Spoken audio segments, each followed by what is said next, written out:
The presidential candidate of the People's Democratic Party (PDP), Atiku Abubakar, has been accused of complicity regarding bribery and misappropriation of public funds. This came to light in a viral video shared by Atiku's former aide, Michael Achimugu, where the former vice president allegedly admitted to having collected 100 million naira bribe from Mr. Joshua Darie, a former Plateau State governor, which was paid directly to Marine Float, one of the three firms he registered.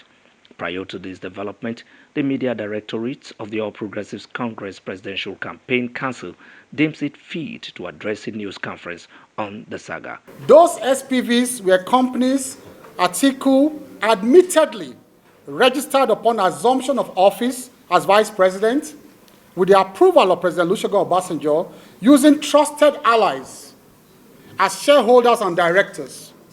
The purpose was to divert government contracts to these companies as consultants, and then paid monies into these companies and used those monies to fund the PDP and their private businesses and family activities.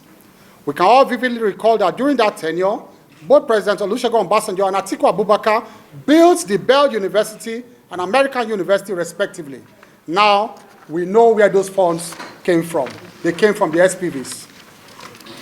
We hereby make available certified copies of the sworn affidavits, of the affidavit sworn to and released to the public by the whistleblower. We have made it available to you. And so you have a certified copy of those affidavits with you. The Presidential Campaign Council of the ruling All Progressives Congress noted that Atiku does not enjoy immunity simply because he is a presidential candidate, and therefore call on the law enforcement agency to do the needful, as Atiku has a case to answer. Atiku does not enjoy immunity simply because he is a presidential candidate. And we're saying this because we understand that the law enforcement agencies may be reluctant to act simply because of the perception of persecution of a presidential candidate that this may evoke. However, facts are sacred. The facts so far presented to the world clearly indicate that Atiku Abubakar has a case to answer. He has an explanation to make. In other climes, when such serious allegations arose in the middle of campaigns, the law enforcement agencies acted decisively. This is a very, very serious issue.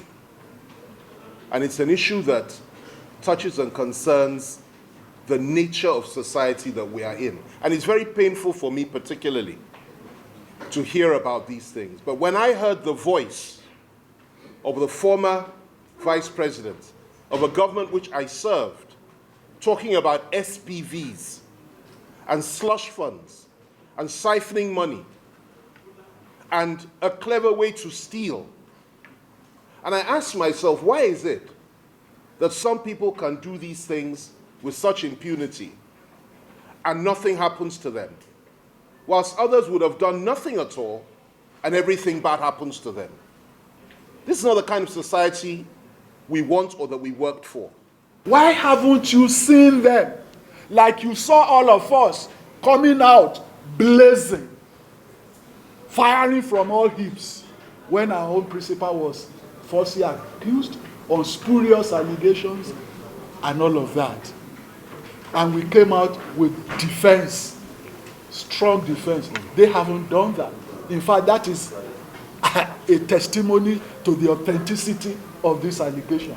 The media directorate of the Tinubu-Shettima Campaign Council called on all well-meaning Nigerians and the law enforcement agencies to protect Michael Achimugu, the whistleblower, as no harm must befall him or members of his family. Abuja, Godwin Amunde, Liberty News.